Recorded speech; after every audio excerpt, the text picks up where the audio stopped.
My name is Jonathan Pepin, and this is part one of the vlog series. I'm going to be covering the poetry that Jabbar Boykin did in our Zoom meeting. I will admit I was not a huge fan of when he started reading us the poetry. I expected something more with like a rhythm, with things rhyming with each other, and something that was like a little more catchy, something that was a little more fun. What I did not expect it to be was something more along the lines of spoken word poetry.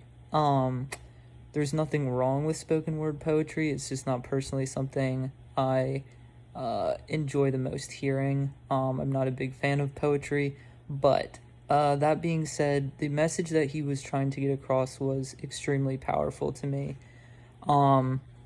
Just to touch on like two rhetorical appeals that he definitely uses is his ethos, his credibility. He is not talking about something like being a surgeon or being a doctor. Like, he doesn't have to technically have a degree to do what he is doing. But what he's doing is he's using his talent, writing, obviously, to get across his point. His poetry is about being a African American, living in America, and just the experiences and the hardships that they have to go through, which is only something that I can assume that he's had to deal with.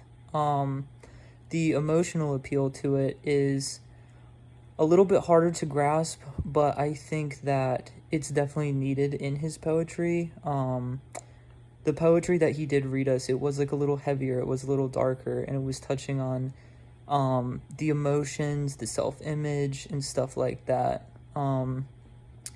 Being white and living in America, I think it's a little bit harder to understand, and I don't think I really ever will be able to. Just the differences of my life, and the life of African Americans, but something that I can relate to is feelings. I think, if you speak on self-image or being put down, that is something that I think everybody can relate to, no matter the color of their skin. As far as the historical context, I think personally that's the most important thing.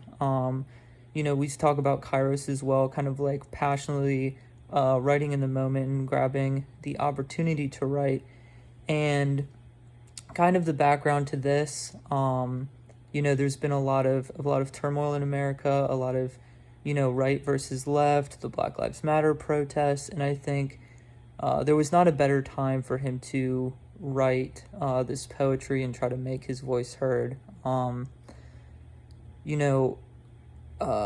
think during this period of time, there's probably a lot of people looking stuff up about what's going on, and he is able to use his experiences, his family's experiences, and just like a general experience of what it's like to be African American, to speak out about some of these injustices and to try to let the audience, which is anybody who's willing to listen, kind of get an understanding or a glimpse of what it's like to be African American living in America today.